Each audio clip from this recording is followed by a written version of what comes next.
स्मरण होय सकळ विद्यांचे अधिकरण तिची बंधू श्री चरण श्री गुरूंचे ते नमस्कारुणी आता हृदया फुले चौफारुणिया भले बरी बरी सौ पाऊले श्री गुरूंचे ते नमस्कारुणी आता ब्रह्मानंदम परम सुखदम केवलम ज्ञानमूर्तिम द्वंद्वादितं गगन सदृशम तत्वमशादि लक्षणम एकम नित्यम विमलमचलम सर्वादि साक्षीभूतं भावादितं त्रिगुणरहितं सद्गुरुं तं नमामि ज्ञानेशं ज्ञानमूर्तिं च साक्षात् प्रेमस्वरूपिणां नामदेवं च दयामूर्ति नाथं वन्दे पुनः पुनः वैराग्यस्य परामूर्ति देवो क्षेत्रनिवासिनां तुकाराम महाराष्ट्र भक्तराज चतुष्टकं नमो सद्गुरु तुकया ज्ञानदीपा नमो सद्गुरु सच्चिदानंद रूपा नमो सद्गुरु भक्त कल्याण मूर्ती नमो सद्गुरु भास्करा पूर्ण कीर्ती मस्तक माझा पायावरी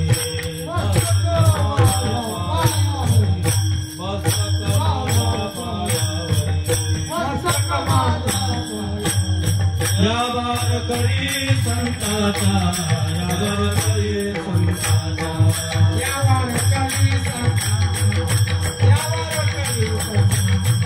यावर करी संताचा यावर करी संताचा यावर करी मस्तक माझा पायावरी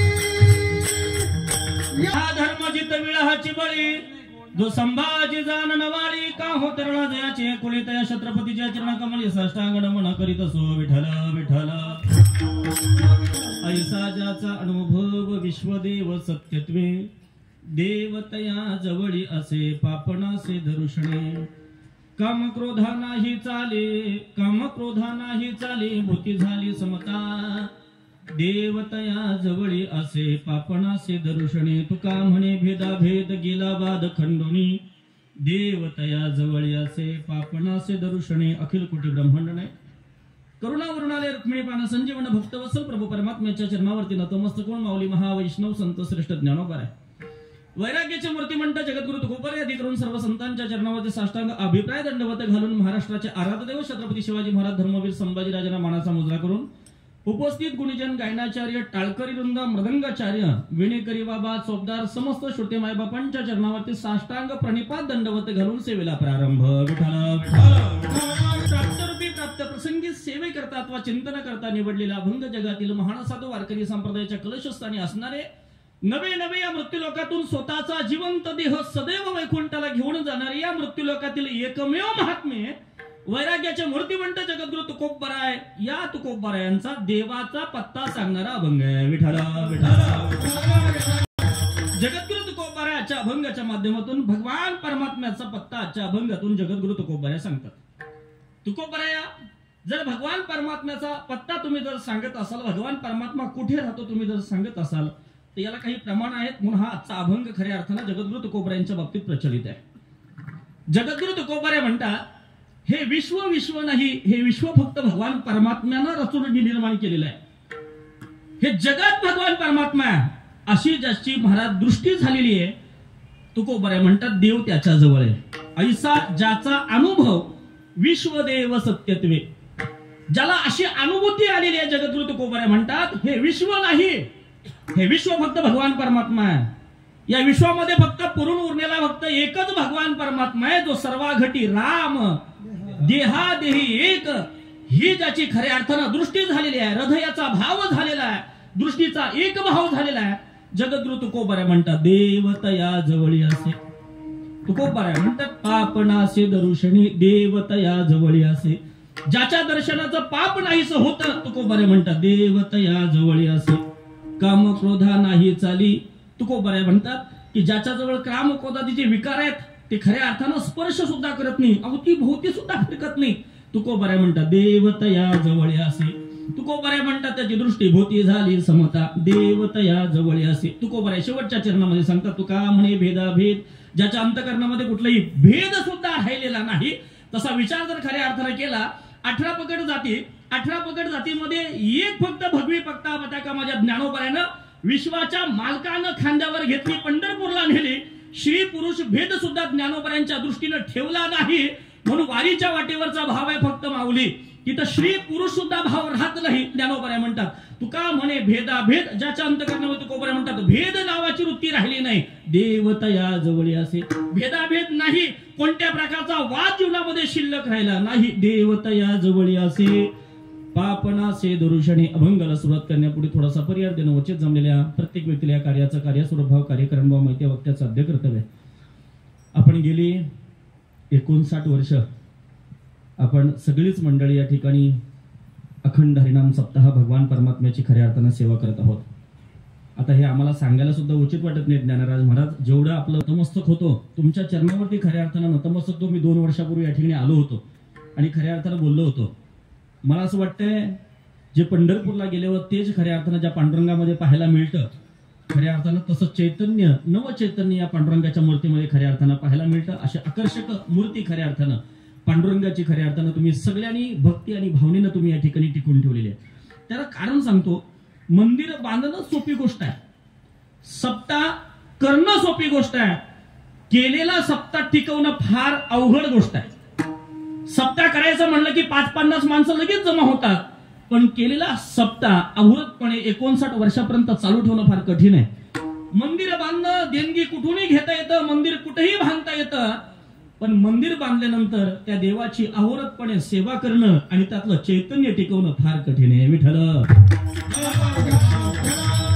तुम्ही सगळेच मंडळी खऱ्या अर्थानं भावनेनं खऱ्या अर्थानं श्रद्धेनं सेवा खऱ्या अर्थानं करताय. भगवान परमात्म्याकडे तुम्ही 4 पावलं टाकल्यानंतर भगवान परमात्मा तुमच्यासाठी 1000 पावलं टाकतो. हे वाक्य लक्षात ठेवलं पाहिजे आपण खऱ्या अर्थानं. अभंग जगद्गुरु तुकोबा यांचा जगद्गुरु तुकोबा आजच्या अभंगाच्या माध्यमातून त्यांना आलेला अनुभव, जगद्गुरु तुकोबा यांना आलेला अनुभव खऱ्या अर्थानं अभंगाच्या माध्यमातून व्यक्त करतात. परमार्थ बोलायचा नाही, परमार्थ अनुभवाचा आहे. संसार होत असतो, चालत असतो, आपण कीर्तनाच्या माध्यमातून ऐकतोय. संसारासाठी काही करावं लागत नाही, संसारातल्या सुखासाठी बाहेर पळावं लागतं एवढं निश्चित आहे. परमार्थातल्या सुखासाठी अंतर्मुख व्हावं लागतं आणि संसारातल्या भौतिक सुखासाठी आपल्याला बाहेर पळावं लागतं. संसारात मिळणारं सुख हे क्षणापुरतं सुख आहे. संसारात मिळणारं सुख हे क्षणापुरतं सुख आहे. भक्ती प्रांतामध्ये मिळालेलं सुख, परमार्थातलं मिळालेलं सुख हे अलौकिक सुख आहे. या सुखाकरता तुकोबराय खऱ्या अर्थाने एका ठिकाणी म्हणतात, तुकोबराय म्हणतात एकदा भक्तीच्या माध्यमात परमार्थातल्या माध्यमातून एकदा आपल्या जीवनामध्ये सुख प्राप्त झालं की खऱ्या अर्थानं ते सुख अलौकिक सुख आहे. म्हणून त्याला सर्व सुख ल्यालो सर्व अलंकार आनंदे निर्भर डुलत असो. बरं, सर्व सुख तुम्हाला तुकोबराय परमार्थामध्ये मिळालं, भक्तीच्या प्रांतामध्ये मिळणार, हे तुम्ही बोलण्यापुरते, पण कसं मिळालं?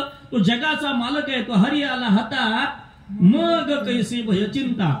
एकदा जगाचा मालक परमात्मा आपल्या जीवनामध्ये स्थिर झाला की जीवनामध्ये कुठल्याही प्रकारची भीती राहत नाही. तुकोबराय म्हणतात आम्हा हरीच्या दासा काही भय नाही त्रैलोकी.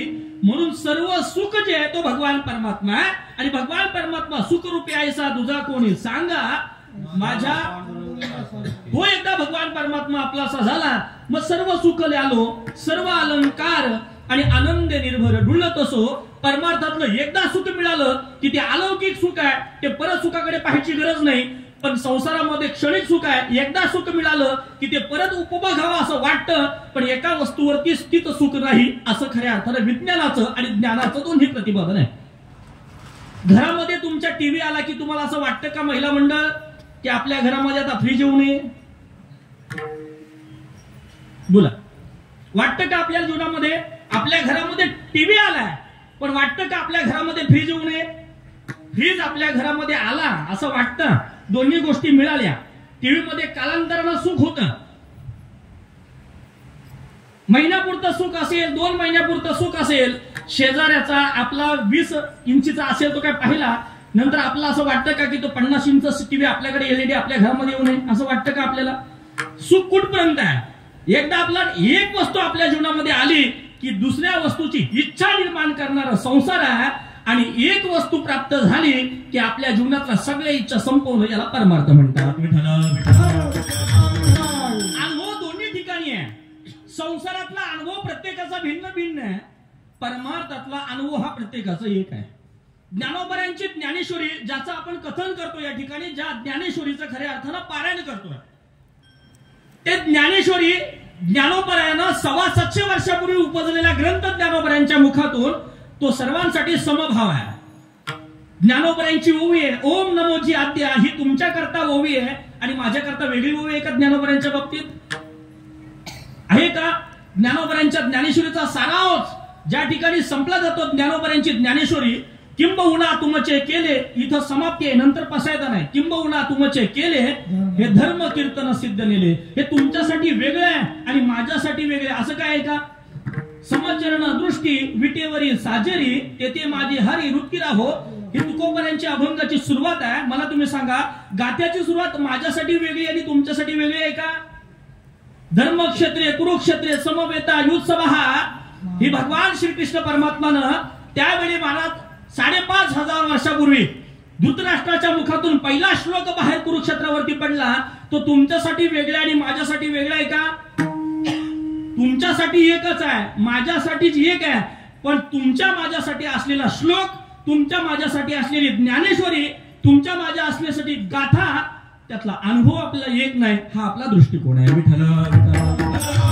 परमार्थात एक अनुभव असणं गरजेचं आहे, पण प्रत्येकाचा परमार्थातला अनुभव वेगळा आहे.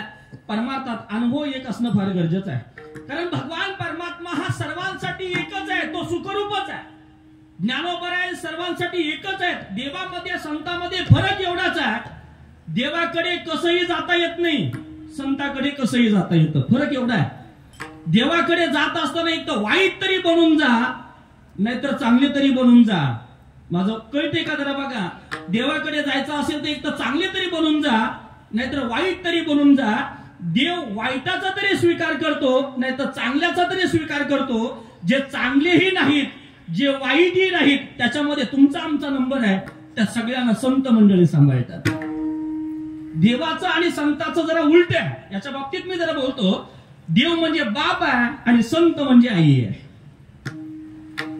देव म्हणजे बाप आहे आणि संत म्हणजे आई आहे. जरा इथं बोलतो, ज्ञानोबरायांची ओवी घ्या. ललियाची या बालका किरटी, दिवसनी करुणी पाठोवाटी, दिवसनी करुणी स्नेहाची देठी, तैसी पाठोवाटी माऊली धावे. माऊलीचं हृदय काय, आईचं हृदय काय आणि संताचं हृदय काय?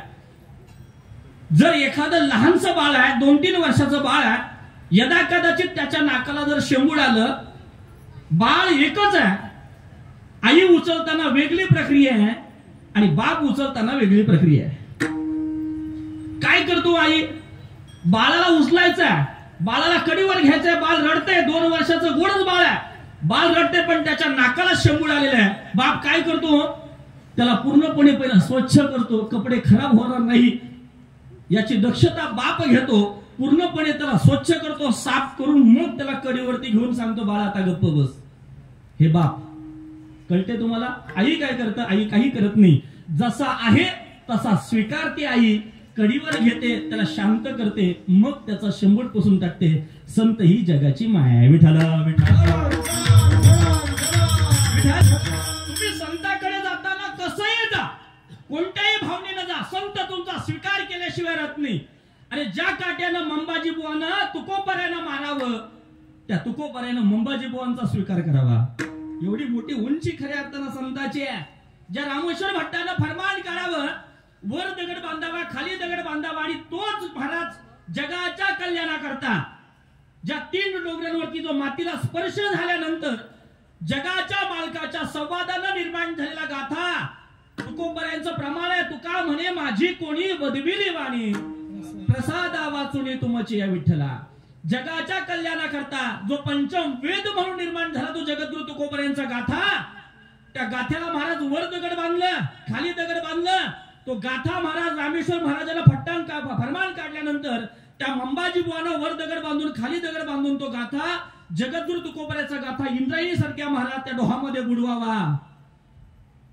तुम्ही मला सांगा, ज्या मंबाजी बुवानं आयुष्यभर तुकोबऱ्यांना त्रास दिला, त्या मंबाजी बुवानं जगद्गुरु तुकोबऱ्यांना स्वीकारलं. किती तुकोबऱ्यांचं हृदय मोठं आहे, किती व्यापकता मोठी आहे संतांच्या दृष्टीनं. पण मला सांगायचा भाव एवढंच आहे, मला तुम्ही सांगा, ज्या इंद्रायणीच्या डोहावरती जो गाथा बुडवला, ज्या इंद्रायणीच्या नदीमध्ये त्या डोहामध्ये गाथा बुडवला. महाराज तुम्ही मला सांगा, नुसता गाथा तरला की ती दगड पण तरली?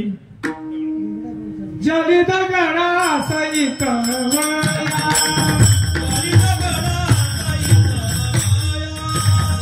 महाराज ज्यानं फरमान काढावं, ज्यानं तुकोबऱ्यांचा विरोध करावा, त्या माणसानं तुकोबऱ्यांच्या बाबतीत अभंग रचना लिहावी आणि सांगावं, जळी दगडा सहित वह्या.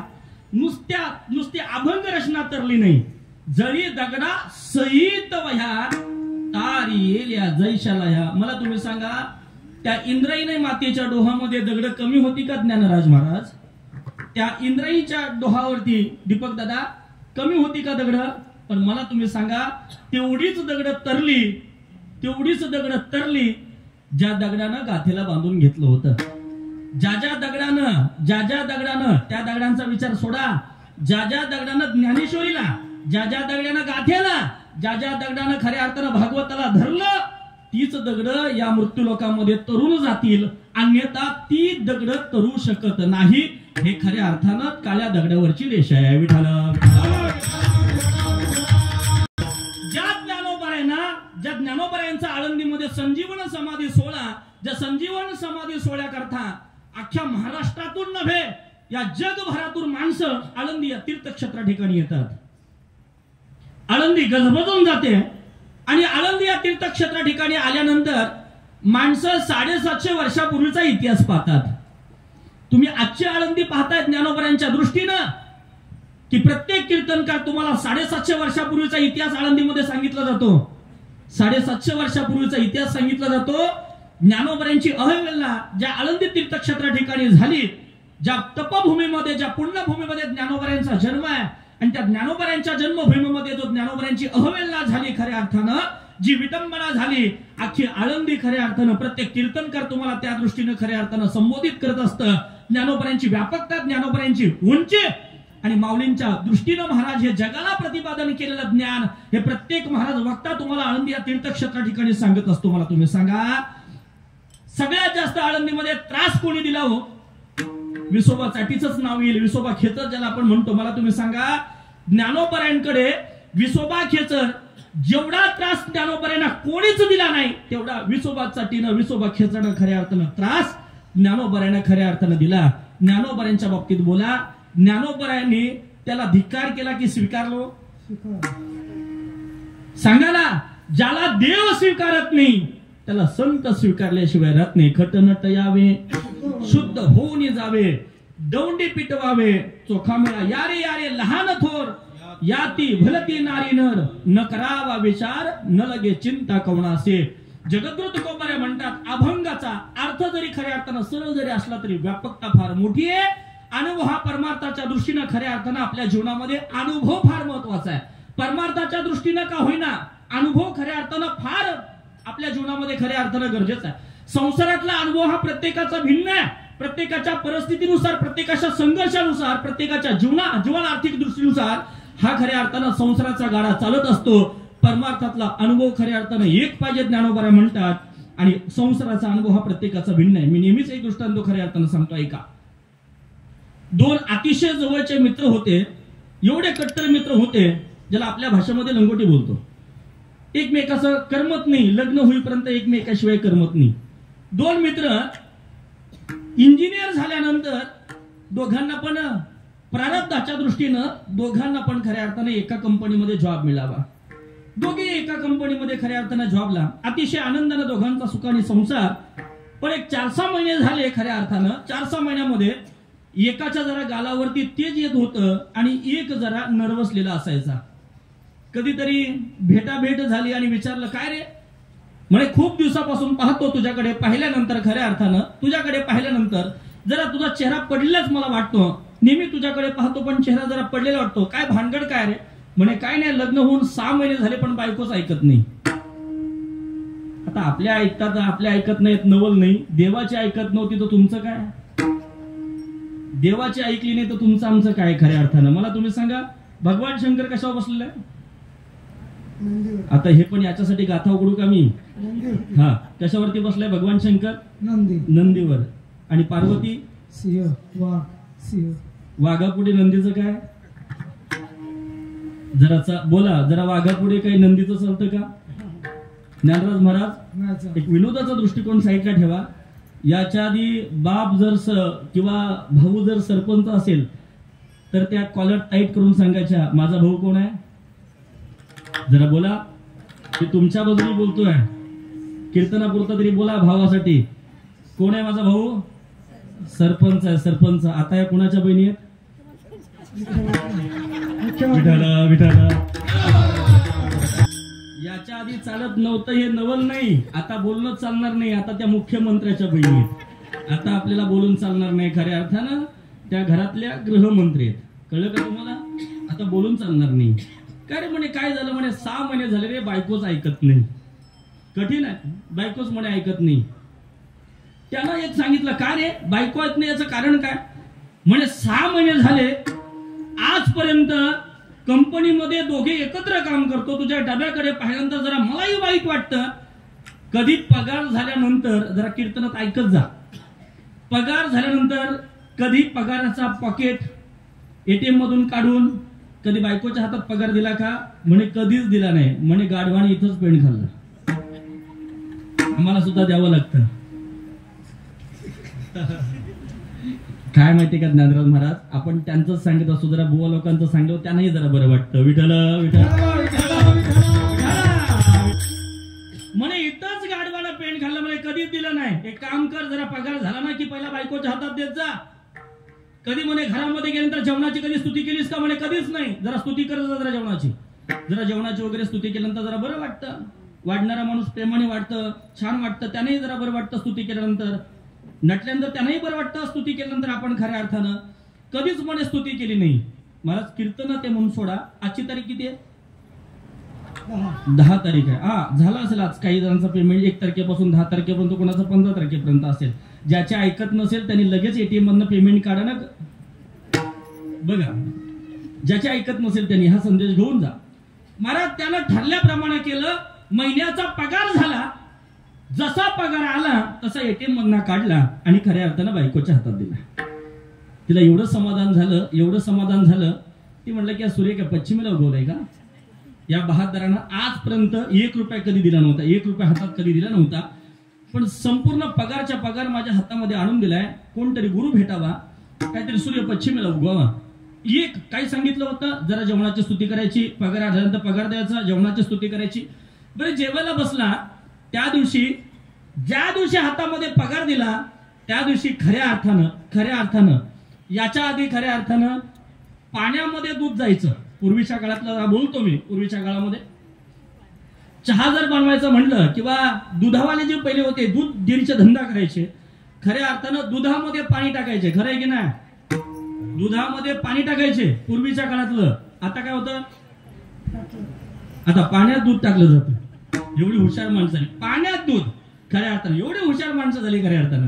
महाराज रोज कोरा चहा मिळायचा, पण त्या दिवशी असं निखळ दुधाचा चहा मिळाला. कधी ज्ञानराज महाराज? कधी? हा, काय दिल्यानंतर? पगार दिल्यानंतर. नुसत्या ओरिजिनल दुधाचा चहा. खऱ्या अर्थानं हा म्हटला की फरक पडलाय, परिणाम झालेला आहे. महाराज कधी नीट चहा मिळत नव्हता, पण आज 6 महिन्याने खऱ्या अर्थानं चहा मिळाला. त्याला इतकं समाधान झालं. त्यानं सांगितल्याप्रमाणे जेवायला बसायच्या आधी आता थोडंसं जेवणाचं वर्णन करूया.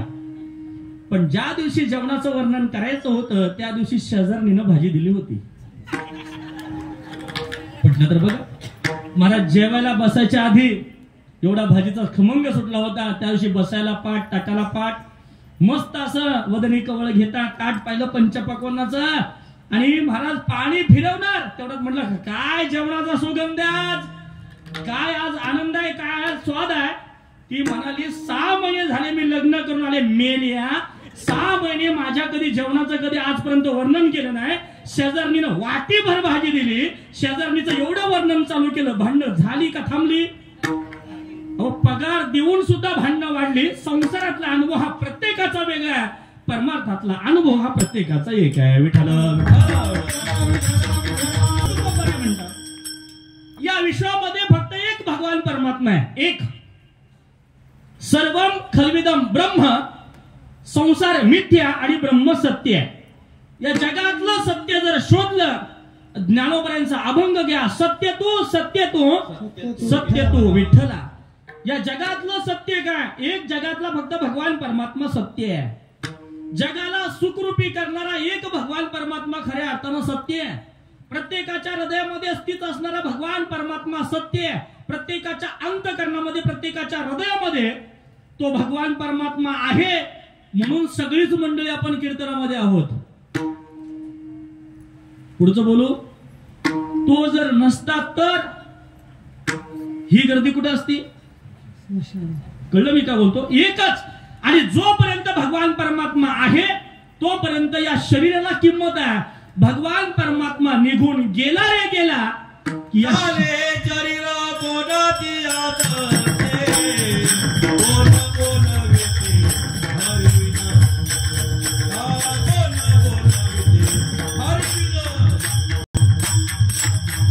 विश्वाचा चालक आहे तो भगवान परमात्मा आहे.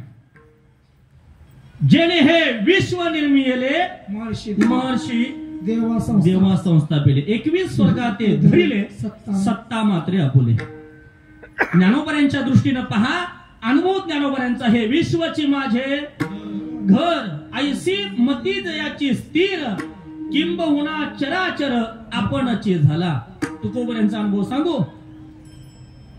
विष्णुमय जग वैष्णवांचा धर्म भेदा भेद भ्रम भेदा भेद भ्रम. संतांच्या विचाराची व्यापकता फार मोठी आहे. संतांच्या विचाराची व्यापकता आणि अवस्था फार मोठी आहे. दूरदृष्टिकोनानं विचार जर खऱ्या अर्थानं केला तर 750 वर्षापूर्वी ज्ञानोबरांनी तुमचा आमचा विचार ज्ञानेश्वरीमध्ये मांडून ठेवलेला आहे. ही दूरदृष्टी ही व्यापकता संतांच्या जीवनातली आहे. ही संतांच्या बोलण्यातली आहे. महाराज हे विश्व नाहीये. हे जगत फक्त भगवान परमात्मा नटलेला आहे. सगळीकडे खऱ्या अर्थानं विठ्ठल जलिस्थली भरला रीता ठाव नाही उरला. आजम्या दृष्टीनं पाहिला विठ्ठलची विठ्ठल. तो कुठे नाही तुम्ही मला सांगा. हे जगत जगत नाहीये.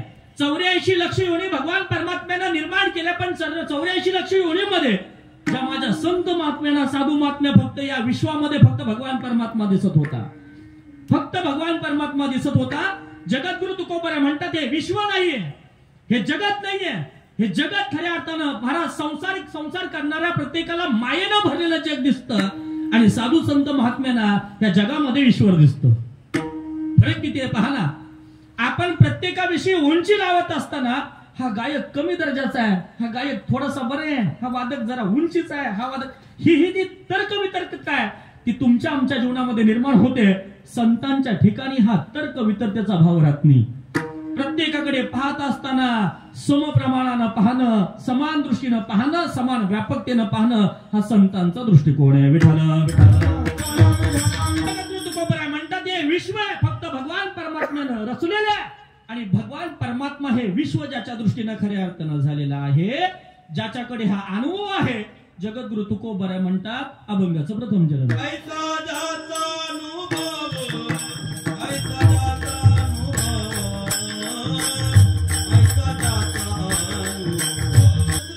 म्हणतात की ज्याचा अनुभव अशी झाले त्याला अनुभूती अशी आलेली आहे. या विश्वामध्ये फक्त पूर्ण फक्त भगवान परमात्मा एकच खऱ्या अर्थाने. मगाशी आपण ज्ञानोबरांचं हरिपाठातलं प्रमाण पाहिलं.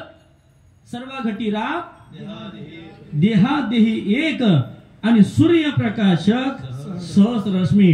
एक सूर्य जगाला प्रकाश देतो तसं खऱ्या अर्थानं एक भगवान परमात्मा जगाला सुखी बनवतं. विठ्ठल तुम्ही खऱ्या अर्थानं अनुभव व्यक्त करताय. पण खऱ्या अर्थानं हा अनुभव कोणाकोणाला खऱ्या अर्थानं आला? माझ्या साधू संत महात्म्यांना प्रत्येकाला खऱ्या अर्थानं याला अनुभूती आलेली आहे. प्रत्येक संताचं उदाहरण जर खऱ्या अर्थानं पाहिलं तर प्रत्येक संताला खऱ्या अर्थानं याची अनुभूती आलेली आहे. आज सध्या परिस्थिती पाहिली तर खऱ्या अर्थानं सध्याची स्थिती अशी आहे दादा की कोण कोणाचं ऐकायला तयार नाहीये. मोठा आहे त्याचा आदर्श घेतला पाहिजे, नाही कोणी ऐकायला तयार. आज आई वडिलाची आई बापाची मुलं सुद्धा ऐकायला खऱ्या अर्थानं तयार नाहीत. जी मुलं आई बापाचं ऐकत नाही ती लोक 2 तासापुरत्या बुवाचं ऐकतील का? प्रश्नचिन्ह आहे की नाही? किती ऐकणार सांगा? कोण कोणाचं ऐकायला तयार नाही खऱ्या अर्थानं. मोठ्यांचा आदर्श आपण खऱ्या अर्थानं घेतलाच पाहिजे. तो ज्ञानानं खऱ्या अर्थानं किती मोठा आहे महत्वाचं नाही आपल्या जीवनामध्ये, पण एक वाक्य लक्षात ठेवलं पाहिजे, वयानं एखादा व्यक्ती लहान आहे पण खऱ्या अर्थानं तो ज्ञानानं आपल्यासाठी मोठा जर असेल तर त्याचा आदर्श खऱ्या अर्थानं आपण ठेवलाच पाहिजे. त्या ठिकाणी तेवढी विनयशीलता आपल्या जीवनामध्ये खऱ्या अर्थाने ठेवली पाहिजे. मोठ्या माणसांचा आदर केलाच पाहिजे. कारण एक गोष्ट लक्षात ठेवा की जर आपण खऱ्या अर्थानं मोठ्यांचा आदर्श खऱ्या अर्थानं ठेवला तर येणारी पिढी आपला आदर्श ठेवल्याशिवाय राहणार नाही. आज आपण खऱ्या अर्थानं या लहान मुलांना खऱ्या अर्थानं घडवतोय. आज महाराष्ट्रामध्ये फार कमी ठिकाणी ही अशी लहान लहान पोरं लेकरं खऱ्या अर्थानं पाहायला मिळतात कीर्तनाच्या माध्यमातून. नाचू कीर्तनाचे रंगी आणि ज्ञान दीप लावू शकी. खऱ्या अर्थानं ज्ञानाचा जेव्हा आनंदाचा जो खऱ्या अर्थानं दीप आहे, जो सुखाचा खऱ्या अर्थानं दीप आहे, या हृदयामध्ये ज्ञान नावाची ज्योत जर खऱ्या अर्थानं पेटवावी असं वाटत असेल तर अशी लहान लेकरं आज या व्यासपीठाकडे येण्याची खऱ्या अर्थानं फार काळाची गरज आहे. आज खऱ्या अर्थानं मी म्हणेन पोरं आपले कीर्तनकार होतील, प्रवचनकार होतील, गायक होतील, वादक होतील, यात नवल नाहीये. पण खऱ्या अर्थानं एक आपला मुलगा जरी माणूस बनून जरी एक माणूस सारखा जरी खऱ्या अर्थानं बनला ना, मी म्हणेन या सप्त्याचं खऱ्या अर्थानं सार्थकी झालं. 59 वर्ष कार्यक्रम करतो याची खऱ्या अर्थानं सार्थकता झाली. आज खऱ्या अर्थानं सगळ्या गोष्टी माणसांकडे आहेत पण माणसातला माणूस पण खऱ्या अर्थानं खऱ्या अर्थानं दिसत नाही. मी जर अभंगावरतीच बोलतोय, अभंगाच्या चिंतनाच्या दृष्टीने खऱ्या अर्थानं बोलतोय. पहा ना तुम्ही मला, आज माणसातला देव दिसायला तयार नाहीये. पूर्वीच्या काळामध्ये लोक खऱ्या अर्थानं रामराम म्हणायची की नाही? जरा कीर्तनात तरी म्हणा रामराम म्हणायची की नाही? काही तोंड कीर्तनातही म्हणत नाही. जी लोक कीर्तनात भजन करत नाही ती लोक घरी किती भजन करत असतील विचार करा जरा. खरंय की नाही? महाराज संतांची हाडं गेल्यानंतर विठ्ठल विठ्ठल भजन करत होती. काय पुण्य आहे? चोखोबऱ्यांची हाडं विठ्ठल विठ्ठल गेल्यानंतर भजन करत होती. महाराज ज्या मातीला तुकोबऱ्यांनी स्पर्श करावा त्या मातीनं विठ्ठल विठ्ठल बोलावं. काय पायात ताकद आहे, काय चरणात ताकद आहे तुकोबऱ्यांच्या. ज्या खऱ्या अर्थानं जनाबाईनं शेणीला स्पर्श करावा, शेणाला स्पर्श करावं, त्या शेणानं सुद्धा विठ्ठल विठ्ठल भजन करावं. इथं मी उदाहरण सांगून खऱ्या अर्थानं मी वेळ घेत नाही. महाराज फक्त बोटाचा स्पर्श शेणाला झाला, त्या शेण्यानं त्या गौऱ्यानं खऱ्या अर्थानं विठ्ठल विठ्ठल भजन करायची. शेण निर्जीवता, ज्या मातीला तुकोबऱ्यांचा स्पर्श झाला, आज खऱ्या अर्थानं विचार करण्यासारखी गोष्ट आहे. ज्या तुकोबऱ्यानं खऱ्या अर्थानं मातीला स्पर्श केला, डोंगर कमी नाहीत या महाराष्ट्रामध्ये, डोंगर भरपूर आहेत. आपल्याकडची डोंगर पोखरली सगळी. तेवढं झालं तर भामचंद्र, घोरडेश्वर, भंडारा. महाराज 200-300 कोटीचं नुसतं मंदिर चालू आहे. तुकोबऱ्यांनी ज्या डोंगराला स्पर्श केला ते डोंगर किती भाग्यवान. खरं विचार करा, ज्या डोंगराला तुकोबऱ्यांचा स्पर्श झाला आणि त्या डोंगरावरती 350-400 कोटीचं आज मंदिर तुकोबऱ्यांच्या नावानं होतोय. कधीतरी अशा अंतकरणाला स्पर्श करून जादे असे शब्द गेले पाहिजे. संतांनी ज्याला स्पर्श केलं, अरे मातीचं सोनं झालं. संतांनी आपल्याला स्पर्श केलं तर आपलं काय होईल? विठ्ठला विठ्ठला. माणसातला माणूस पण दिसत नाही. पूर्वीच्या काळामध्ये लोक रामराम म्हणायची. इथं होतो आपण. पूर्वीच्या काळामध्ये एकदा नव्हती म्हणत, 2 वेळा रामराम म्हणायची. का रामराम म्हणायची? समोरच्याही व्यक्तीच्या अंतःकरणामध्ये असणारा तो भगवान परमात्मा त्याला दिसायचा आणि स्वतःतलाही भगवान परमात्मा ऊर्जित व्हायचा. म्हणून त्याच्यातला राम आणि ह्यातला राम म्हणून राम राम. खरं की नाही? जरा माना तरी हलवा, नाही तर जातो घरी मी. जरा माना तरी हलवा म्हणजे मला कळेल हो, तुम्हाला माझं बोलणं कळते खऱ्या अर्थानं. मी जरी घाटावर शिकलो असलो, ज्ञानराज महाराज आम्ही जरी आळंदीमध्ये शिकलो असलो तरी आम्ही आगरी समाजाचेच आहोत. कारण आम्ही जरी समाजात जरी फिरलो तरी आम्हाला असं म्हणत नाही तुम्ही आगरी आहात म्हणून, कधी बोलत नाही आम्हाला खऱ्या अर्थानं. पण माझी भाषा तुम्हाला कळेल म्हणून माना तरी हलवा, एवढं तरी करा. त्याच्यातला राम आणि समोरच्यातला राम, दोघातला राम ऊर्जित व्हायचा म्हणून राम राम. राम राम म्हणण्याची पद्धत संपली आणि हाय बाय करण्याची पद्धत आली, हाय हाय करण्याची पद्धत आली. मला तुम्ही सांगा, पूर्वीच्या काळामध्ये माणसं चांगली मरायची का वाईट मरायची? एवढं तर तुम्हाला कळतं. मग आपण का म्हणत नाही राम राम? एवढं जर आपल्याला जर कळत असेल तर आपण राम राम म्हणलं पाहिजे का हाय बाय गुड मॉर्निंग केलं पाहिजे? पटकन बोला, काय केलं पाहिजे?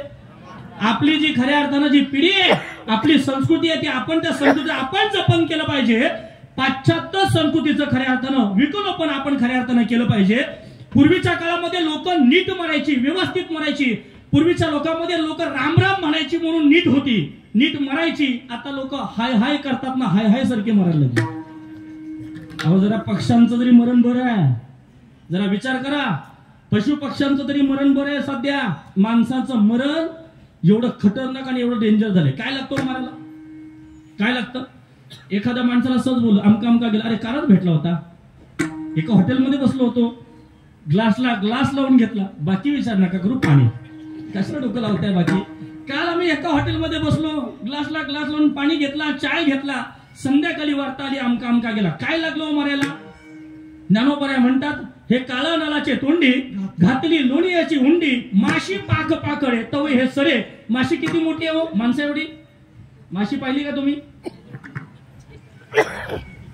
पाहिली असेल तर हा, माशी माणसा एवढी नाही, माशी एवढी. बरं तुम्ही सांगा त्या माशीला पंख केवढे मोठे हो? नखाच्या टोका एवढे पण नाही. ज्ञानोबराय म्हणतात, माशीला पंख हलवायला जेवढा वेळ लागत नाही तेवढा वेळ मनुष्याच्या जीवनातला प्राण जाण्यासाठी लागतो. मरण किती सोपं आहे मला तुम्ही सांगा. मरासाठी काय करावं लागतं? अट्टहास काही करावं लागतं? अजिबात काही करावं लागत नाही. ते सहज येते, सहज मिळणार आहे आपल्याला. पण मला तुम्ही सांगा, मला एवढंच फक्त म्हणायचं आहे, पूर्वीच्या काळामध्ये लोक व्यवस्थित मरत होती, परिपूर्ण जगत होती आणि माणसं व्यवस्थित मरत होती. हायबायची संस्कृती आली, हाय हाय करून माणसं मरायला लागली. पक्ष्यांचं मरण बरं झालंय, पण माणसाचं मरण त्याच्यापेक्षा वाईट झालंय. मला तुम्ही सांगा, किती माणसाचं मरण वाईट आहे? जेवायला बसलं तर माणूस ताटावर जातो. सांगा ना, चहा प्यायला माणूस जर कप आणि बशी जर आली, अर्धाच्या बशीमध्ये अर्धाच्या कपामध्ये बुवा आहे, गेला नाही. शास्त्रामध्ये आपल्याला 9,000 रोग सांगितलेत. किती हो? 9,000. कुणाला कुठला रोग कधी होईल आणि मनुष्य कधी जाईल सांगता येत नाही. पण मला तुम्ही सांगा, मला एवढंच म्हणायचं आहे, माणसातलं माणूस पण जागा होणं फार गरजेचं आहे. मला तुम्ही सांगा, तुकोबराय हे विश्व आहे, कुणाकुणाला याची अनुभूती आली? माझ्या संत महात्म्यांना प्रत्येकाला याची अनुभूती आली. कुणाकुणाला संतांना आली? मला तुम्ही सांगा, ज्ञानोबरायाने याची अनुभूती आली नाही का हो? ज्ञानोबरायांना त्या काळामध्ये 750 वर्षापूर्वी मला तुम्ही सांगा ना, रेड्यामध्ये देव दिसला की रेड्या दिसला? बोला बोला, पटकन बोला. रेड्यामध्ये देव दिसला की रेडा दिसला? महाराज ज्ञानोबरायांना 750 725 वर्षापूर्वी रेड्यामध्ये सुद्धा तो विठ्ठलच दिसला, म्हणून रेड्यामुखी वेद बोलविला. महाराज या जगातलं नवरा रेडा कुठला तुम्हाला सर्कसीत दिसणार नाही. कुठल्या सर्कस मध्ये रेडा? कधी तुम्ही रेड्याला पाहिले का? रेड्याला पाहिलं का तुम्ही? नाही पाहिलं? पाहिलं ना आपण रेड्याला. मला तुम्ही सांगा, रेड्याचं मी बोलतोय बरं, रेड्याचं कुठल्या सर्कसीत रेडा पाहिला का तुम्ही? तो सर्कस वाला बोलतो, असा रेडा एक, आमच्यासारखे रेडे 1000 होतील तर तो शिकणार नाही, त्याच्यामुळे एक रेडा नसावा. कोण म्हणतं असं? सर्कलवाला, जो सर्कल जो चालवतो त्याचा मास्टर. एखाद वेळेस जर गाडी आपली जर रस्त्याने चालली असेल, रेडा जर खऱ्या अर्थाने रस्त्यात जर आला, मी रेड्याच्या बाबतीत बोलतोय, रेडा जर खऱ्या अर्थाने रस्त्यात आला आणि असा जर एखादा रेडा सप्त्यात आला, महाराज मी म्हणतो कधीतरी ती मांजर आडवी गेलेली चालेल, पण माणसं आडवी जाऊ नये. सगळ्यात महत्वाचं लक्षात घ्या. महाराज कंटेनर सारखा कंटेनर, तो काय सामान्य मोठा भरधाव चाललेला आहे आणि महाराज तो हॉर्न वाजवतोय, रेड्याला हॉर्न वाजवतोय. रेड्याला काय पडलेलं आहे, जगात काय चाललंय? रेडा असतो निर्बद्ध प्राणी आहे खऱ्या अर्थानं. कंटेनरवाला 10 मिनिटं झाली, 15 मिनिटं झाली, रेडा हालायला तयार नाही. शेवटी खऱ्या अर्थानं शीट काढणं हा दांडूक काढतो. कोण? ड्रायव्हर. 2-3 ज्यावेळी रेड्याच्या टाकतो त्यावेळी रेडा पाठीमागे वर बघून पाहतो जगात काय चाललंय. आज हा निर्बद्ध प्राणी रेडा. पण ज्ञानोबरायानं रेड्याच्या मुखातून वेद बोलवले. नुसता रेडा वेद बोलला नाही, ऋग्वेदासारखा वेद रेडा बोलू लागला. आज अकोले या ठिकाणी खऱ्या अर्थानं ज्ञानोबरायांच्या कृपा आशीर्वादानं रेड्याची समाधी आहे आणि रेड्यासमोर कीर्तनकार कीर्तन करत असताना रेडे महाराज की जय बोलतो. रेड्याचं किती मोठं भाग्य आहे. ज्ञानोबरायांची कृपा झाली, रेड्यामध्ये ज्ञानोबरायांना देव दिसला. विश्वदेव ऐसा ज्याचा अनुभव. बरं ज्ञानोबरायांच्या बाबतीतच आहे का? जरा चला तुकोबरायांच्या बाबतीत नाही का? एकनाथ महाराजांच्या बाबतीत नाही का? महाराज एकनाथ महाराज काशीहून गंगा घेतली आणि निघाले रामेश्वरला. काशीहून गंगा घेतली, रामेश्वरचा प्रवास चालू केला. 1000 किलोमीटरचं अंतर महाराज मैलाचं दूर केलं आणि एक महाराज गाढव पाण्या वाचून तळमळत आहे. हे दृश्य कोणाला दिसलं? कोणाला दिसलं? जरा इथं मी थांबतो, पूर्ण विराम देतो. आताच्या पिढीचं जरा मी बोलतो. एखादा माणूस ऍक्सिडेंट झालेला आहे, तडफडतो, त्याला पाण्याची आवश्यकता आहे. पूर्वीच्या काळामध्ये माणसं मदत करत होती आणि त्या माणसाला वाचवत होती. जरा पटत असेल, मी जरा खूप भाऊक होऊन बोलते, पटत असेल तर तुम्ही मला बोला. माणसं त्या माणसाला वाचवण्यासाठी प्रयत्न करत होती. महाराज आताची पिढी एखादं ऍक्सिडेंट झालं तर फोटो काढण्यात बिझी असते. तुम्ही मला सांगा ना, पहिला आपण काय करतो?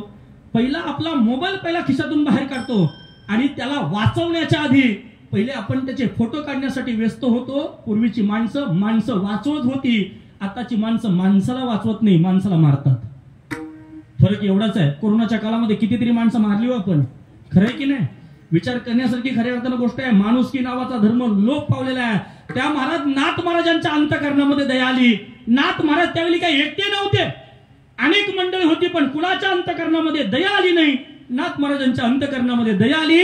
नाथ महाराजांनी म्हटलं की हा महाराज, मी काशीहून महाराज गंगा घेतली, रामेश्वरला पाहतोय, पण रामेश्वरला जाता रामेश्वरचा रामेश्वर तिथं नाही. रामेश्वरचा रामेश्वर खऱ्या अर्थानं गाढवात आहे. गाढवात भगवान परमात्मा दिसू लागला खऱ्या अर्थानं माझ्या एकनाथ महाराजांना. आणि काशीहून आणलेली गंगा माझ्या एकनाथ महाराजांना गाढवाला खऱ्या अर्थानं पाणी पाजलं. मला तुम्ही सांगा, हे विश्व नाही, हे विश्व भगवान परमात्मा आहे, असा अनुभव प्रत्येक संताला आलेला आहे. विश्वदेव सत्यत्वे. नामदेव यांच्या बाबतीत नामदेव महाराज त्या कुत्र्याला म्हणू लागले की नाही, अरे सुकी रोटी खाऊ नको. कोण म्हणताय सुकी रोटी खाऊ नको? हे तुपाची वाटी सुद्धा घे. धावत धावत नामदेव महाराज खऱ्या अर्थानं त्याच्याकडे आले. महाराज ऐसा ज्याचा अनुभव विश्वदेव सत्यत्वे. या जगामध्ये फक्त भगवान परमात्मा तुकोबाऱ्या म्हणतात एक आहे, एकच फक्त भगवान परमात्मा आहे. रंग नाही, रूप नाही, नई वर्ण छाया, सर्वाघटी राम. सगुण निर्गुण गुणांचे अवगुण. तो कसा आहे? निर्गुण निराकार असणारा भगवान परमात्मा फक्त संता करता सगुण साकार खऱ्या अर्थानं झालाय. म्हणून तुझं सगुण म्हणू की निर्गुण रे, सगुण निर्गुण एक गोविंद रे, तुझं सगुण म्हणू की निर्गुण रे. जगद्गुरु तुकोबाराय म्हणतात, ज्याची अशी अनुभूती आहे, ज्याला विश्वामध्ये फक्त भगवान परमात्माच खऱ्या अर्थानं दिसलेला आहे.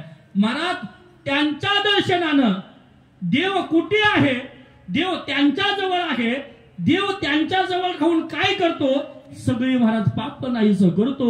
अभंगाचं दुसरं चरण. देवा तया जवळी आते, देवा तया जवळी आते,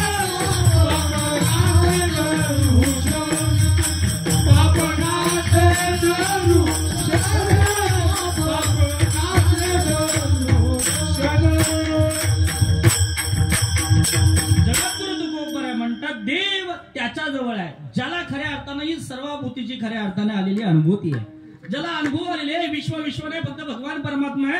आणि भगवान परमात्मा कुठे? तर भगवान परमात्मा तिथे, देव तया जवळी असे. बरं, भगवान परमात्मा तिथे काय करतो? भगवान परमात्मा त्यांच्या दर्शनानं आपलं सगळ्यांचं पाप नाहीसं होतं.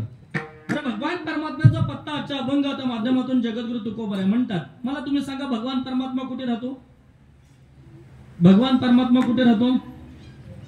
वैकुंठात, स्वर्गात, यलोकात, चंद्रलोकात. कुठे राहतो?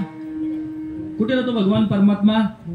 कुठे राहतो भगवान परमात्मा? सतयाच्या प्रत्येकाच्या सर्वस्याच्या अहम हृदय सन्निविष्टो मत स्मृती ज्ञान मोपोहनमच्या. मान्य करूया, सगळ्यांना आपण मान्य करू. सर्वस्याच्या अहम हृदय सन्निविष्टो. तो भगवान परमात्मा किती व्यापक आहे? गतीर भरता प्रभू साक्षी निवास शरणम सुरत. भगवान परमात्मा हृदयामध्ये राहील असा भगवान परमात्मा एवढा लहान नाही, पण ज्याचं चित्त शुद्ध झालेलं आहे भगवान परमात्मा इथे राहतो. मान्य करूया. पण भगवान परमात्म्याचं राहण्याचं ठिकाण कुठे आहे? वैकुंठ.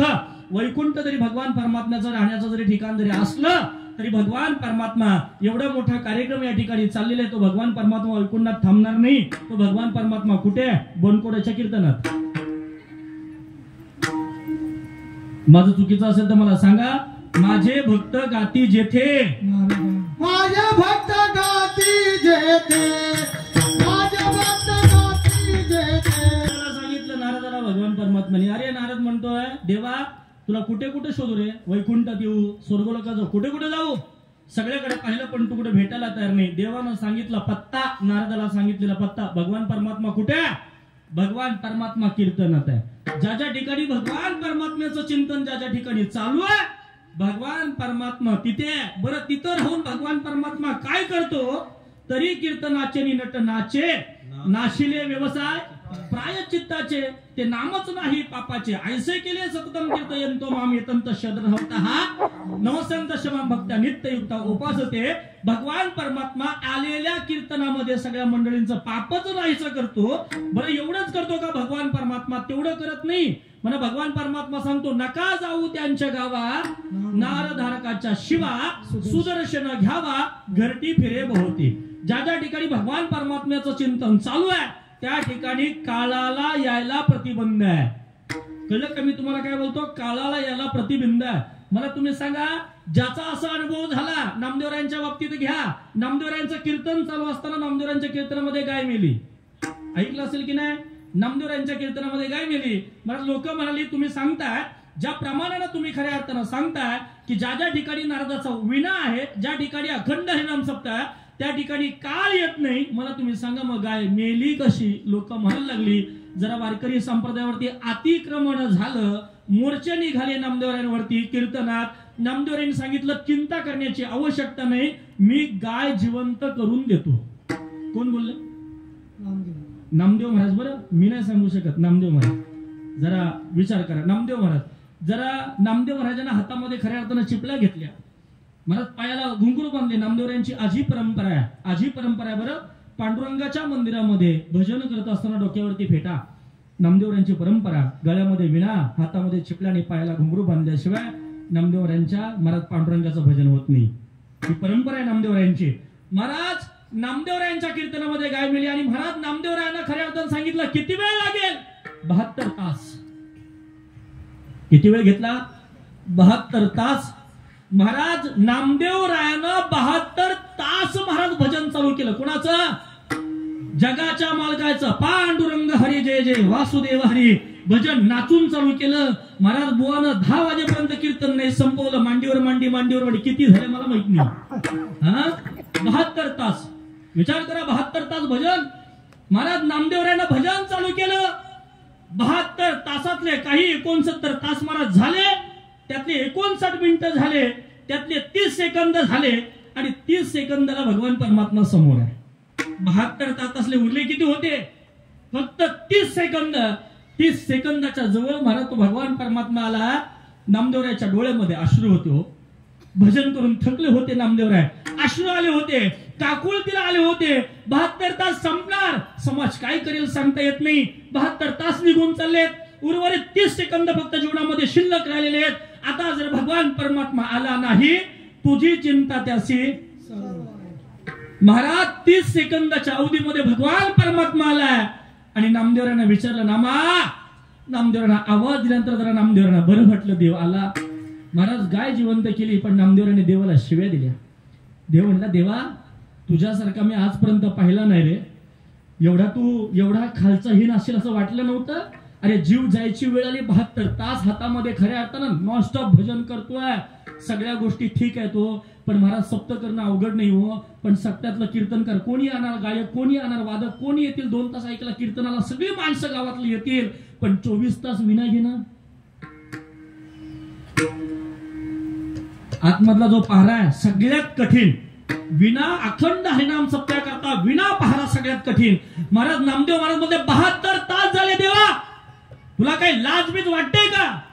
देवानं एवढं सांगितलं, नामा तुला माझ्यावरती विश्वास किती होता तो सांग, बाकी बोलू नको. तुला माझ्यावरती विश्वास किती होता?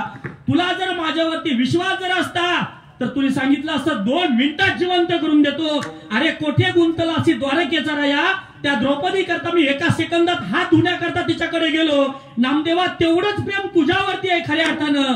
1 सेकंदात पंढरपूर सोडलं असतं आणि तुझ्या कीर्तनात आलो असतो, 1 सेकंदात ती गाय जिवंत करून दिली असती. तुला 72 तास मागायची काय गरज होती?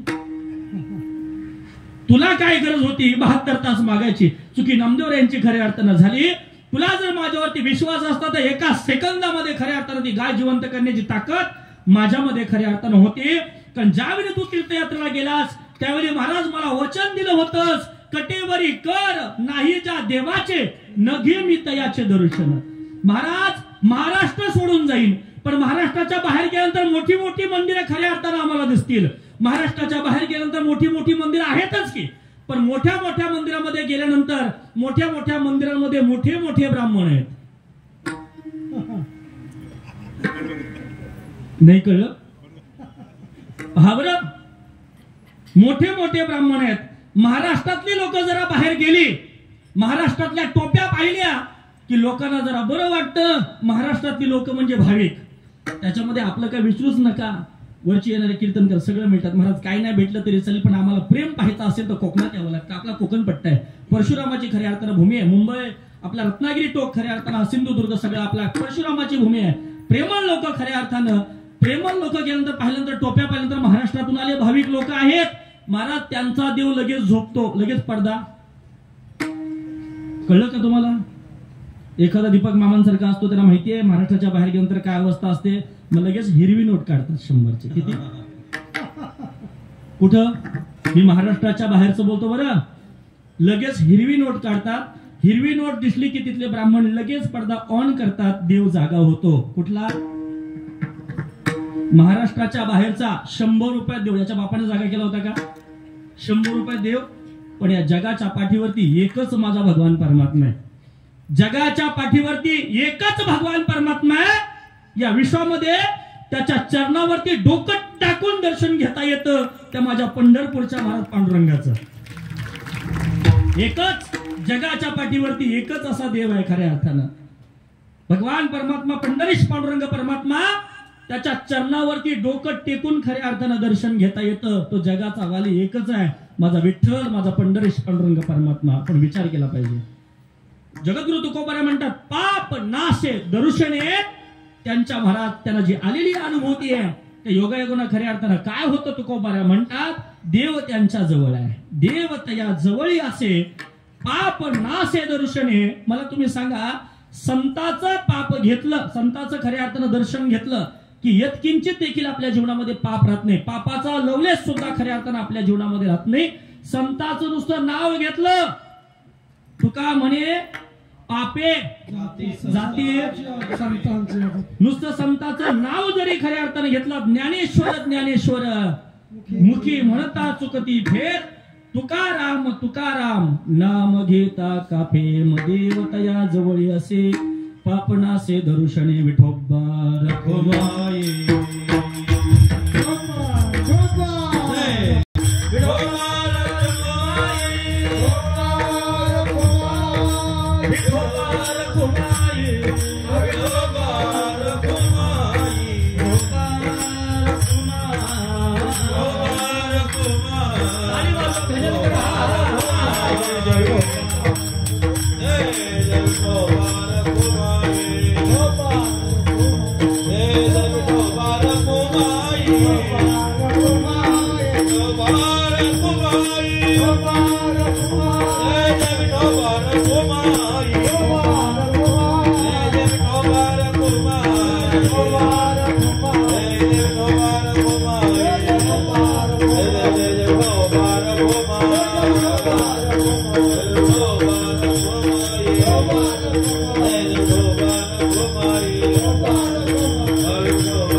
अनुभव विश्वदेव सत्यत्वे देवतया जवळी असे पापणासे दर्शने. महाराज, ज्यांच्या जवळ खऱ्या अर्थानं भगवान परमात्मा आहे, ज्यांच्या जवळ खऱ्या अर्थानं देव स्थित आहे, त्यांच्या दर्शनानं खऱ्या अर्थानं आपल्या जीवनामधलं असणारं पाप सगळं नाहीसं होतं.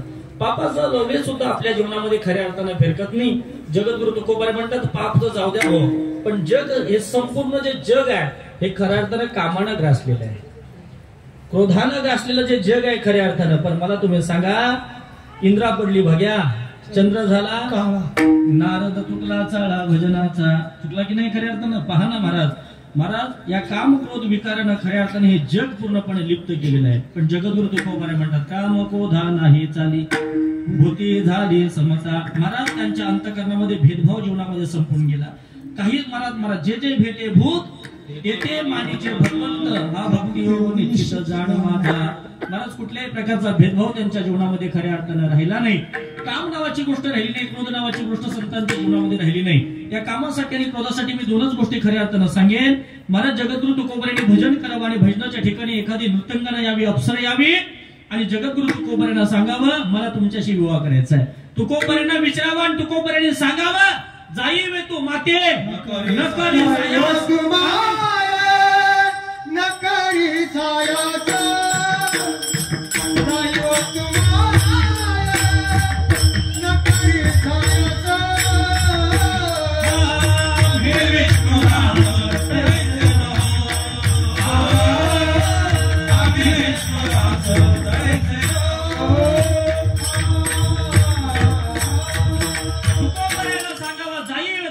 नकरी सायास, आम्ही विष्णुदास तैसनवे.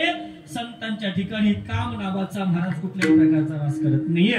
क्रोधाच्या बाबतीत एकनाथ महाराजांना विचारा, एकनाथ महाराजांना राग यावं याच्या करता महाराज येवण किती वेळा थुंकला हो? 108 वेळा येवण येऊन खऱ्या अर्थानं थुंकला. मला तुम्ही सांगा, आता खऱ्या अर्थानं मला तुम्ही सांगा, जर उठताना कीर्तनातून उठताना कीर्तन झालं, कुंडलिकावर विठ्ठल झालं, उठताना खऱ्या अर्थानं आपला जर खांदा पायाचा स्पर्श जर एखाद्या जर व्यक्तीला जर झाला, महाराज चष्मावाला असेल तर डोळे चष्मेतून वाढवून आपल्याकडे बघेल की नाही? खरं बोला, खरंय की नाही? महाराज, दुसरा स्पर्श झाला तरी आपल्याला खऱ्या अर्थानं चालत नाही. महाराज लोकांना बुवा बोलून चालत नाही. खरंय की नाही? हा, असं बोलून नाही चालत. महाराज, प्रत्येकाला असं मानानं सन्मानानं बोललं पाहिजे, असं प्रत्येकाला प्रत्येकाची खऱ्या अर्थानं अपेक्षा असतं. महाराज, बोलून सध्या चालत नाही. मला तुम्ही सांगा, एकनाथ महाराजांच्या अंगावरती 108 वेळा येऊन थुंकला. एकनाथ महाराजांना प्रसाद दे गुणी मुक्त केला. पण क्रोध आला का हो? राग आला हो का? काम येशो क्रोध येशो. महाराज, कुठलाही राग आणि कुठलाही क्रोध, कुठलाही काम संतांच्या जीवनामध्ये खऱ्या अर्थानं राहिला नाही. मला तुम्ही सांगा, स्वाभिमानानं खऱ्या अर्थानं सांगेन ना, सेवा खऱ्या अर्थानं संपेल. स्वामी विवेकानंद जेव्हा शिकागोच्या धर्मसंस्थेमध्ये गेले, सगळ्यांना माहितीये, शिकागोच्या धर्मसंस्थेमध्ये खऱ्या अर्थानं गेले. डोक्यावरती फेटा हा खऱ्या अर्थानं भगवा होता, अंगावरती खऱ्या अर्थानं महाराज माझ्या स्वामी विवेकानंद नंदांच्या अंगावरती महाराज भव्य वस्त्र. 16व्या वर्षामध्ये खऱ्या अर्थानं भारत भ्रमण करणारा पहिला महापुरुष म्हणजे स्वामी विवेकानंदांचं नाव आदरानं घेतलं जातं. स्वामी विवेकानंदांच्या बाबतीत बोलायचं झालं, ज्ञानाच्या दृष्टीने प्रखर, किती प्रखर. खऱ्या अर्थानं स्वामी विवेकानंद एकदा वाचल्यानंतर परत त्याला वाचण्याची गरज नव्हती. काय अभ्यास, काय तर्क, काय बुद्धी चातुर्य खऱ्या अर्थानं माझ्या स्वामी विवेकानंदांचं होतं. विचार करा, अमेरिकेच्या शिकागोच्या धर्मसंस्थेमध्ये गेल्यानंतर महाराज मोठे मोठे ग्रंथ होते, पण त्या ठिकाणी आपला गीता ग्रंथ, धर्मग्रंथ हा छोटा होता. छोटा धर्मग्रंथ छोटा होता. आणि खऱ्या अर्थानं त्याच वेळेला मोठे मोठे ग्रंथ पाहिले आणि आपला गीता ग्रंथ छोटा खाली होता. स्वामी विवेकानंदांना वाटलं, अरे मोठे मोठे ग्रंथ आहेत, आपला ग्रंथ धर्मग्रंथ खाली छोटा. महाराज, बोलायची संधी मिळत नाही. स्वामी विवेकानंदांच्या आधी अनेक भाषणं झाली, पण स्वामी विवेकानंदांना ज्यावेळी महाराज त्या ठिकाणी ज्यावेळी स्वामी विवेकानंदांना बोलायची खऱ्या अर्थानं संधी मिळाली, तिथल्या एका महाराज माणसानं स्वामी विवेकानंदांना प्रश्न केला, स्वामीजी, तुमच्या खऱ्या अर्थाने डोक्यावरती फेटा आहे तो तुमच्या भारतीय संस्कृतीतला, तुमच्या अंगावरती भव्य वस्त्र आहेत ते तुमच्या महाराज महाराष्ट्राला, संस्कृतीला शोभणारे आणि भारतीय संस्कृतीला शोभणारे खऱ्या अर्थाने. मग मला तुम्ही सांगा, जी चप्पल पायामध्ये घातलेली आहे ती पाश्चात्य संस्कृतीची का? याचं उत्तर ज्यावेळी स्वामी विवेकानंदांना दिलं त्यावेळी स्वामी विवेकानंदांना महाराज कॉलर टाईट करून सांगितलं, भारतातली संस्कृती ही त्याग प्रधान आहे, ही डोक्यात शोभली जाते आणि पाश्चात्य संस्कृती ही भोग प्रधान आहे, ही पायातच शोभली जाते. हा महाराष्ट्रातला अनुभव, हा खऱ्या अर्थानं हिंदू धर्माची पताका, भव्य पताका शिकागोच्या धर्म संस्थेमध्ये भगवा फडकवणारा स्वामी विवेकानंद आहे. ऐका, स्वामीजींना जेव्हा भाषण करण्याची संधी मिळाली आणि ज्यावेळी स्वामीजींना खऱ्या अर्थाला महाराज इथे जमलेल्या बंधू आणि भगिनींनो ज्यावेळी शब्द महाराज उच्चारले, टाळ्यांचा कडकडाट खऱ्या अर्थानं झालं. भाषण संपलं. मी सगळा कथाभाग सांगत नाही. भाषण संपलं. तिथे असणारी त्याच महाराज अमेरिकेतली एक स्त्री समोर आली आणि तिने सहज विचारलं, स्वामीजी माझी एक इच्छा आहे हो, तुमच्यासारखा पुत्र माझ्या पोटी जन्माला यावा अशी अंतःकरणामध्ये इच्छा आहे आणि मला तुम्ही पत्नी म्हणून मला तुम्ही स्वीकार करा आणि माझे तुम्ही पती व्हा.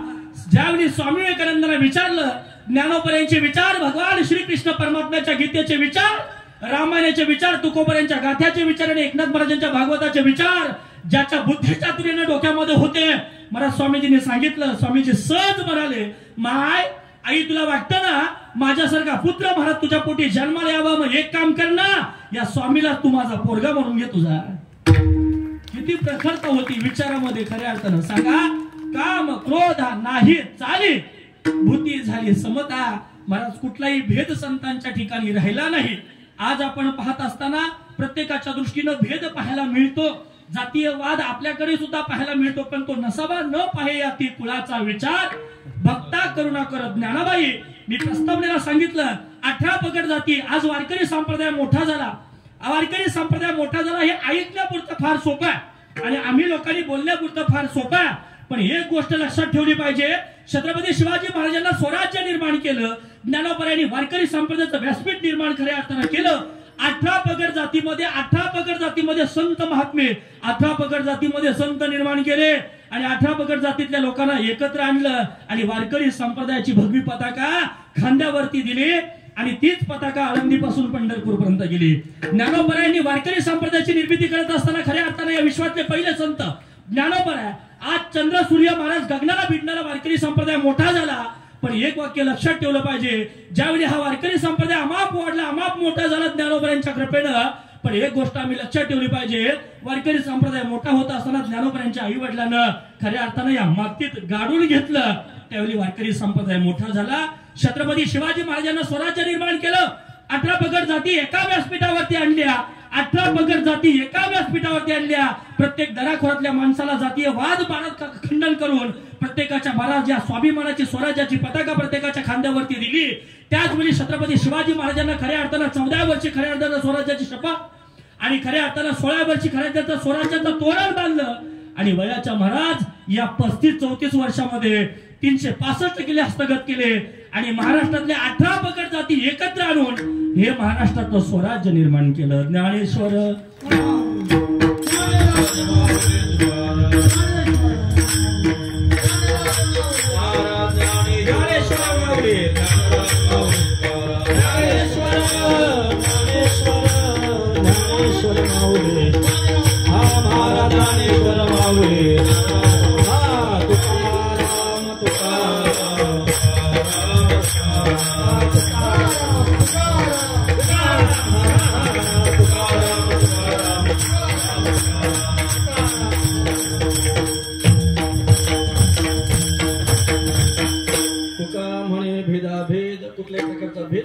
शिल्लक राहिला गेला वाद खंडोनी. म्हणून ज्ञानोबऱ्यांच्या संपूर्ण वारीमध्ये पहा,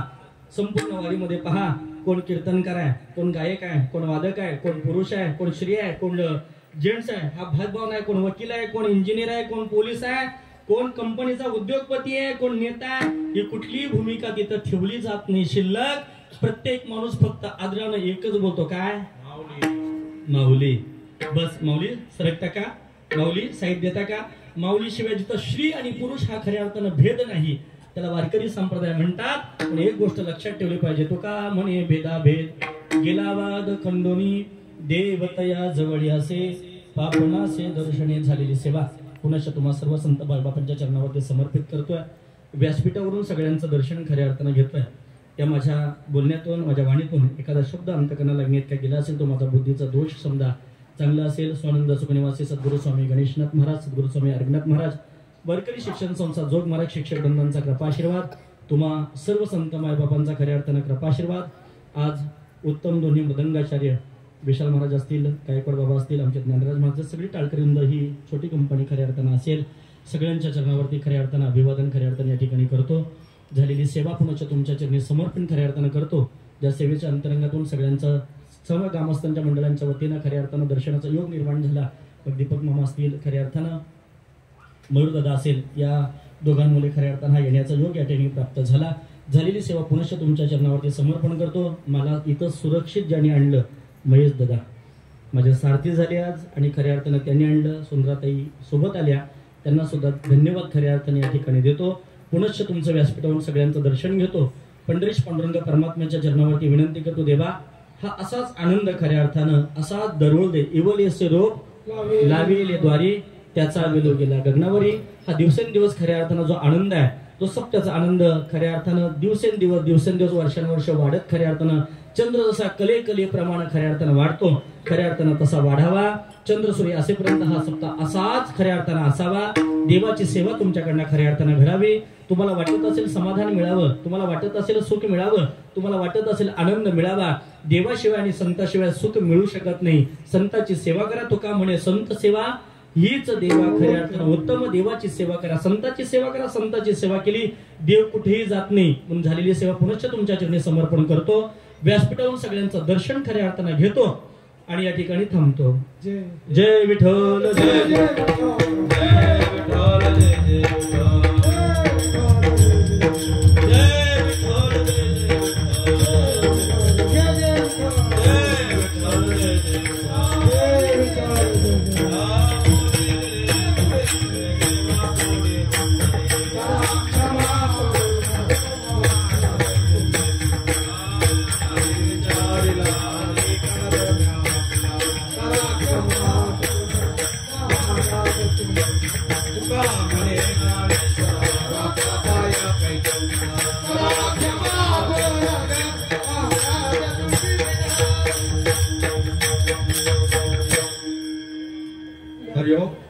आजचे कीर्तनकार आणखी दुसरं असं मी हे करता आचरण ऐसा अभिमान चित्ता रचवलेली जे जे वर्णने करते त्याची धर्म ठेवती, त्याची अनुष्ठिती सामान सगळं। जे माणसं आमचे पूर्वज नाईक म्हणा, म्हात्रे म्हणा, पाटील म्हणा, कोळ्यारी म्हणा, सर्व काही आमच्या वाडवडिलांनी प्रॉपर्टी गोळा केलेलं आहे। सामान्य आमचं आहे आणि ही मावळी आम्हाला त्याप्रमाणे नारळ स्वामींनी हे व्यासपीठ तयार केलं।